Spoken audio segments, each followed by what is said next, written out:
And now, back to the second half of the discussion and your host, Mr. Standish. I'm very happy. Hello, I'm J.T. Standish, along with my guests, the noted zoologist, Dr. Emeric Contraire, author of The Factual Basis of Legends, and on my right, this network's genial science editor, author of such books as Non-Science or Nonsense, Jules Manning. Our subject, the giant turtle Gamera, certainly one of the most controversial subjects of our time.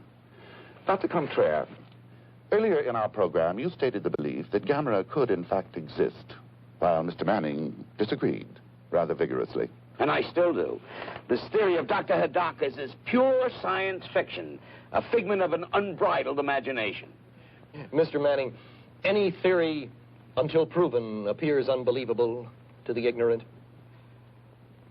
Dr. Hedaka's conclusions are based upon a life study. Now, let me restate that turtles, porpoises, or scientifically, chelonians, appear constantly in the most ancient texts. For example, the Greek Terebuli mythology that lived in fire, and also the Pyrobola of Pliny. What are you trying to prove, Doctor?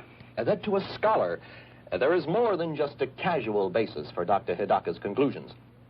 We know for a fact that a mere 1,000,000 years ago or so, the gigantic Kalasakalis Atlas plodded over the hills of northern India, the largest turtle ever known, a link to the more distant past. Now, how gigantic were turtles 100 million years ago, or even 200 million years ago? I'd like to discuss the conflicting newspaper reports. So you and the eminent Dr. Hedaka conclude that this Gamera creature has been hibernating underground for 200 million years until now, when he decides to take a stroll. Oh, Dr. Contraire, you do have a sense of humor.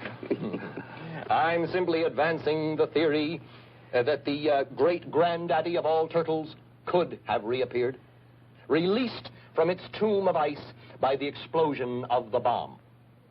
Now, you may blithely ignore the statements of Dr. Hedaka if you wish. However, I note that you haven't offered a more reasonable explanation for the total destruction of the Chittamauga. If you'll get down from your pulpit for 1 minute, I'd like to ask you why Washington is so silent about all this.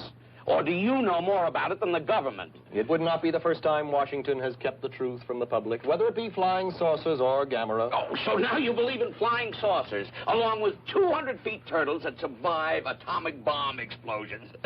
Of course, we all know there really is a Santa Claus. Oh, Dr. Contraire, every time you bray, you make a bigger jackass of yourself. Jules, please, we're on the air. Mr. Standish, I demand an apology. I've devoted my life to science. Gentlemen. You'll get no apology from me, Contraire. I prefer to express... You have no scholarships to back your arguments. You have no arguments, only invective. Read Virgil's Laocoon. Read Paradise Lost. The ravings of a lunatic. Read of the Pyrites, the fire without and the frost within. Read, you ignorant ape. Read what intelligent men have written for thousands of years. What did he call me? Jules, please. He called me an ape? Gentlemen. Not merely ape. Quiet. Please Ignorant remember that ape. we're on... Why, you? Remember that we're on How the dare air. you Will you, call me gentlemen? an ape? Where'd you get your diploma? Made in Japan? Ladies and gentlemen, Oh, you're going to give me... I hear What do you about want, time. advance, man?